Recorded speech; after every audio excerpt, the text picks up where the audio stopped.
మాట్లాడొచ్చా? గౌరవనీయులైన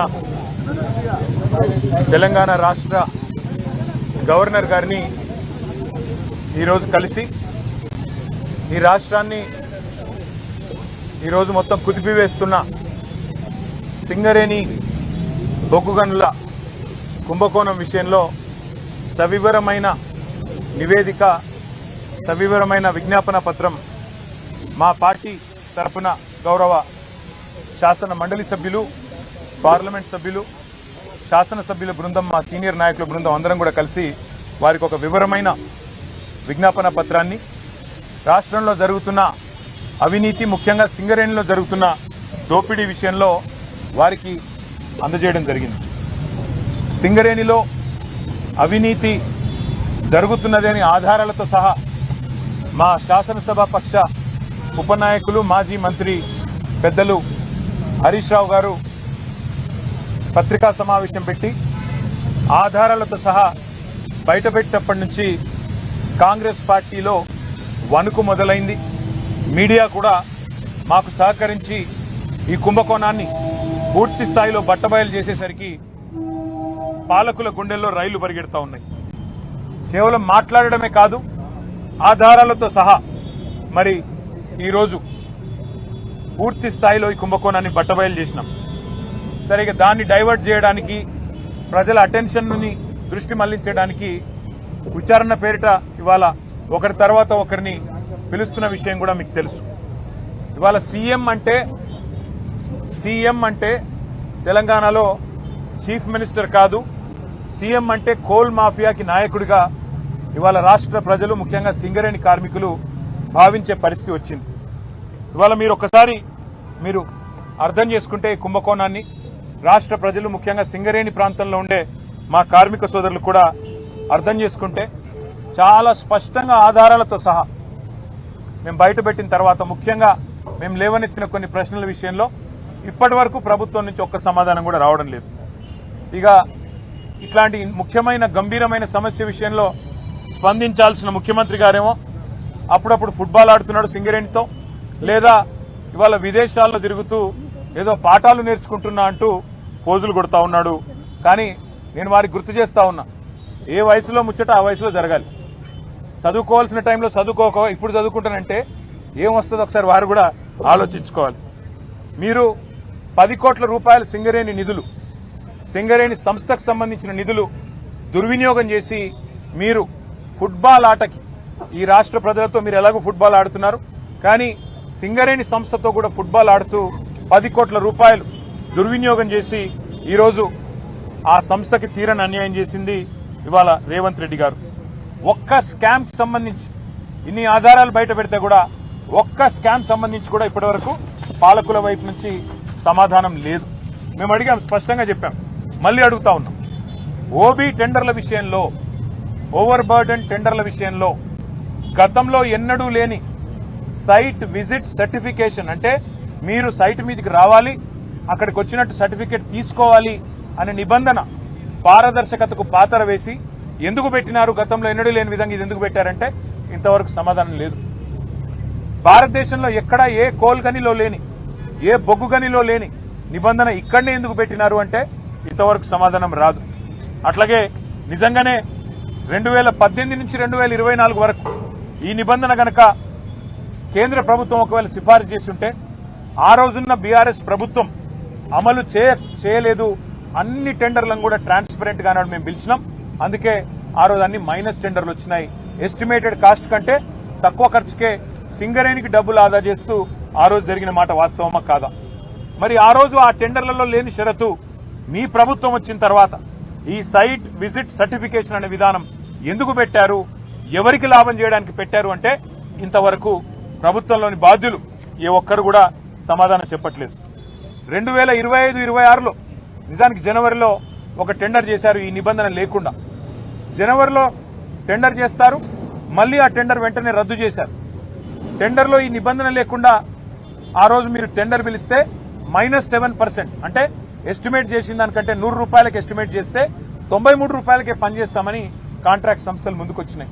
కానీ దాన్ని మీరు రద్దు చేశారు, ఈ నిబంధన పెట్టారు.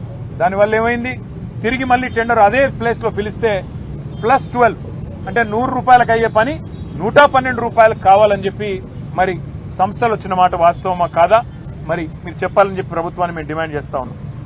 అట్లాగే మే 25 నుంచి మీరు ఎప్పుడైతే నిబంధన పెట్టారో ఈ రోజు వరకు గత 9 నెలల్లో ఎన్ని సంస్థలు ఇప్పటి వరకు ఎంతమంది కాంట్రాక్టర్లు సైట్ సందర్శించారు, మీకు ఎన్ని ఈమెయిల్స్ వచ్చినాయి, ఎన్ని లేఖలు వచ్చాయి, ఎన్ని సర్టిఫికెట్లు సింగరేణి సంస్థ జారీ చేసింది, మీరు ఒక వైట్ పేపర్ ఒక శ్వేతపత్రం ప్రచురించండి అని మేము డిమాండ్ చేస్తే ఇంతవరకు సమాధానం లేదు. కొంతమందికే సెలెక్టివ్ గా ఎందుకు ఇచ్చారు మీరు, కొంతమందికే సెలెక్టివ్ గా మీరు ఎందుకు మరి కొంతమంది కాంట్రాక్ట్ సంస్థలను ఎందుకు మీరు ఎత్తుకుంటున్నారు, మిగతా వాళ్ళని ఎందుకు పక్కన పెడుతున్నారు? ఇందులో రింగ్ మాస్టర్ సృజన్ రెడ్డి అనే వ్యక్తి ముఖ్యమంత్రి బావమరిది అవునా కాదా అని మేము అడిగితే ఇంతవరకు సమాధానం రాదు, ఇంతవరకు ఆయన విషయంలో స్పష్టత రాదు. అట్లాగే మేము అడిగాం శ్వేతపత్రం ప్రచురించండి, ఒక నైనీ టెండర్లే కాదు, నైనీ బొగ్గుగని టెండర్లే కాదు, మరి నైనీలో కూడా గతంలో 2021లో 2022లో 2 సార్లు మా ప్రభుత్వం ఉన్నప్పుడుగా టెండర్లు పిలిచాం. కానీ ఆ రోజు ఈ సైట్ విజిట్ సర్టిఫికెట్ అనే నిబంధన లేదు. మరి ఈరోజు టీఆర్ఎస్ ప్రభుత్వంలో అవసరం లేనిది కాంగ్రెస్ ప్రభుత్వంలో ఈ నిబంధన ఎందుకు అవసరం వచ్చింది అని మేము అడిగితే ఇంతవరకు సమాధానం లేదు. అట్లాగే సోలార్ పవర్ స్కామ్ గురించి కూడా మేము బయట పెట్టాం. భారతదేశంలో ఎక్కడైనా మెగావాట్కు 2.5 నుంచి 3 కోట్లలో ఇవాళ సోలార్లో నిర్మాణం జరుగుతూ ఉన్నది. కానీ తెలంగాణలో మాత్రం సింగరేణి పిలిచిన సోలార్ టెండర్లలో మాత్రం 7 కోట్లట. 2.5-3 కోట్లలో అయ్యో పని దేశంలో మొత్తంలో ఒక్క తెలంగాణలో మాత్రమే 7 కోట్లు ఎందుకు అవుతున్నది, ఇది స్కామ్ కాదా సోలార్ పవర్ లో అని మేము నిలదీస్తే ఇంతవరకు సమాధానం లేదు. అట్లాగే ఎక్స్ప్లోజివ్స్ ఏవైతే గనుల్లో వాడతారో జిలెటిన్ స్టిక్స్ 30% అదనంగా రేటు పెంచారు, ఎందుకు పెంచారు అని మేము అడిగితే సమాధానం లేదు. చివరికి సింగరేణిలో ఒక డైరెక్టర్ జీవీ రెడ్డి, డైరెక్టర్ వికే శ్రీనివాస్ ఈ ఇద్దరు కూడా ఇది 30% అదనం ఎందుకు పెడుతున్నారు, ఖర్చు ఇంత పెట్టాల్సిన అవసరం లేదు, జిలెటిన్ స్టిక్స్ మీద ఎక్స్ప్లోజివ్స్ మీద 30% ఎందుకు పెంచారు రేటు అని చెప్పి వాళ్ళు డైరెక్టర్లు నిలదీస్తే బోర్డులో వాళ్ళ మీద యాక్షన్ తీసుకున్నారు తప్ప కాంట్రాక్టర్లకు లాభం చేసే పనిలో మాత్రం కాంగ్రెస్ పార్టీ వెనుకకు తగ్గలేదు. ఇది వాస్తవమా కాదా అని మేము నిలదీస్తే ఆన్సర్ లేదు.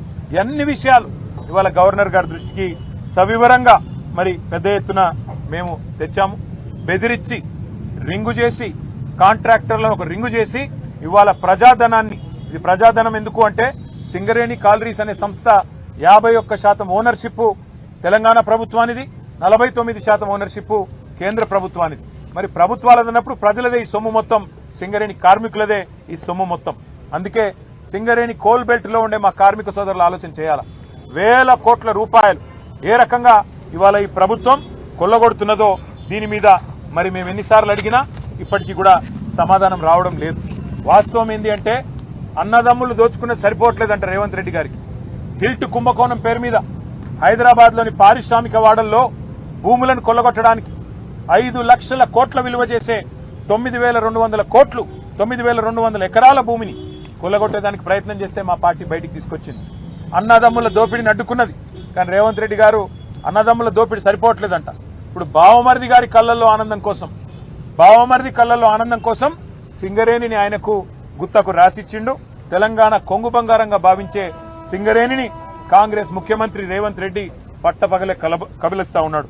అందుకే మేము అడిగినాం ఇవాళ గౌరవ గవర్నర్ గారిని, సార్ మీరైనా ఇన్వాల్వ్ కండి, మీరు కిషన్ రెడ్డి గారికి ఆదేశం ఇవ్వండి, సిబిఐకి ఇస్తారా, సిట్టింగ్ జడ్జికి ఇస్తారా, మీ ఇష్టం, ఎవరికి ఇస్తారో ఇవ్వండి, కానీ ప్రజాధనాన్ని కొల్లగొట్టే ఈ దుర్మార్గపు వ్యవస్థని, ఇటు సోలార్ పవర్ లో కుంభకోణం, అటు సింగరేణి ఓబీ గనుల్లో కుంభకోణం, దీన్ని అడ్డుకోండి, దీన్ని వెంటనే నివారించండి, ప్రజా సొమ్మును కాపాడండి అని చెప్పి కార్మిక లోకం తరపున, సింగరేణి కార్మిక సోదరుల తరపున వారికి విజ్ఞప్తి చేశాం.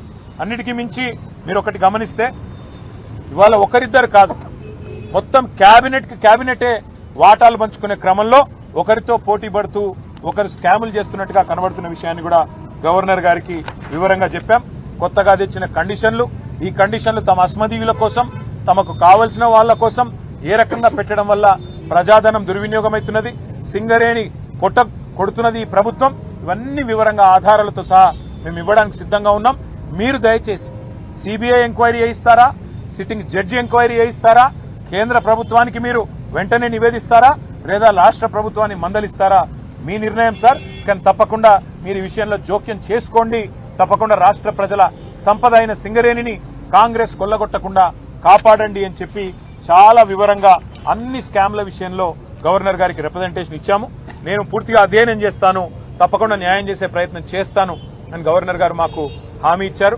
వారి మీద విశ్వాసంతో మేము ముందుకు పోతున్నాం. ఒకవేళ న్యాయం జరగకపోతే తప్పకుండా కార్మిక లోకం మొత్తాన్ని కదిలించి సింగరేణి కోల్ బెల్ట్ లో మా టీబీజీకేఎస్ ఆధ్వర్యంలో మా గౌరవ అధ్యక్షులు మా కొప్పుల ఈశ్వర్ మాజీ మంత్రి గారి ఆధ్వర్యంలో సింగరేణి ప్రాంతంలో జరుగుతున్న ప్రతి కుంభకోణం విషయంలో కార్మిక లోకం మొత్తాన్ని కూడా చైతన్యపరుస్తాం.